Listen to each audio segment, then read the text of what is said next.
அஸ்ஸலாமு அலைக்கும் வரஹ்மத்துல்லாஹி வபரகாத்துஹு.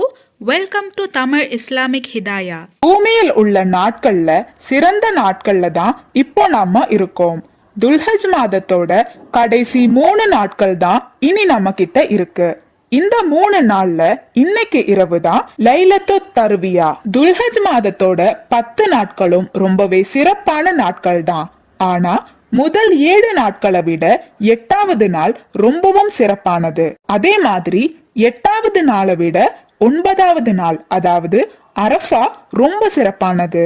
இன்னைக்கு நாம வீடியோல துல்ஹஜ் மாதத்தோட 9வது நாள் அதாவது அரஃபா நாளின் நன்மைகளை பத்தியும் அன்னைக்கு செய்ய வேண்டிய சில அமல்களை பத்தியும் பார்க்க போறோம். அரஃபா நாள்ல நம்ம செய்ய வேண்டிய முக்கியமான ஒரு அமல் தான் நோன்பு வைப்பது. நபி ஸல்லல்லாஹு அலைஹி வஸல்லம் அவர்கள் கூறினார்கள், எவரொருவர் அரஃபா தினத்தன்று நோன்பு வைக்கிறாரோ அவரது போன வருடத்தின் பாவங்களையும் இனி வர இருக்கும் வருடத்தின் பாவங்களையும் அல்லாஹு தஆலா மன்னித்து அருள் புரிவான். அதே மாதிரி இன்னொரு ஹதீஸ்ல அரஃபா தினத்தன்று நோன்பு வைப்பவர்களுக்கு அல்லாஹு தஆலா 1000 நாட்கள் நோன்பு வைத்ததின் கூலியை கொடுக்கிறான் என்று நபி ஸல்லல்லாஹு அலைஹி வஸல்லம் கூறினார்கள் என்று ஆயிஷா ரலியல்லாஹு தஆலா அன்ஹா அவர்கள் ரிப்போர்ட் செய்கிறார்கள்.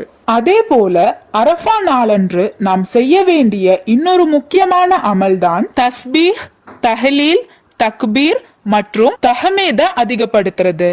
அதாவது சுப்ஹானல்லாஹ், அல்ஹம்துலில்லாஹ், அல்லாஹு அக்பர், லா இலாஹா இல்லல்லாஹ் என்கின்ற இந்த திக்கர்களை அதிகப்படுத்துறது.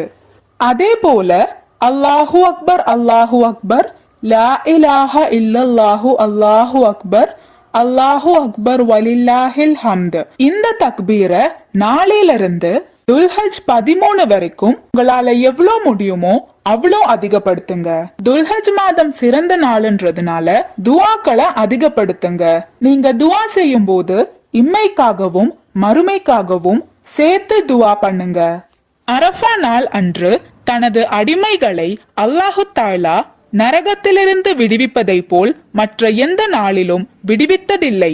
மேலும் ஷைத்தான் அதனை பார்த்து கதறி அழுகிறான் என்று நபி ஸல்லல்லாஹு அலைஹி வஸல்லம் அவர்கள் கூறியதாக ஆயிஷா ரலியல்லாஹு தஆலா அன்ஹா அவர்கள் ரிப்போர்ட் செய்கிறார்கள். இன்ஷா அல்லாஹ் அரஃபா நாள் அன்று உங்களால எவ்வளவு முடியுமோ அவ்வளோ துஆக்களை கேட்டு இஸ்திக்ஃபாரையும் அதிகப்படுத்துங்க. அல்லாஹு தஆலா நாம் அனைவருக்கும் இந்த அரஃபா நாளின் நன்மையை முழுமையாக தந்து அருள் புரிவானாக. ஆமீன். இந்த பதிவுல உங்களுக்கு ஏதாவது சந்தேகம் இருந்துச்சுன்னா கமெண்ட் பண்ணுங்க. நீங்க மரணித்த பிறகும் உங்களுக்கு நன்மை வந்து சேர்ந்து கொண்டே இருக்க இன்ஷா அல்லாஹ் இந்த ஒரு வீடியோவை ஜாரியான சதகாவா நினைச்சு உங்க நண்பர்களுக்கும் ஷேர் பண்ணுங்க. அல்லாஹு தஆலா நாம் அனைவரின் வாழ்க்கையிலும் ஹைரும் பர்க்கத்தும் தந்து அருள் புரிவானாக. ஆமீன்.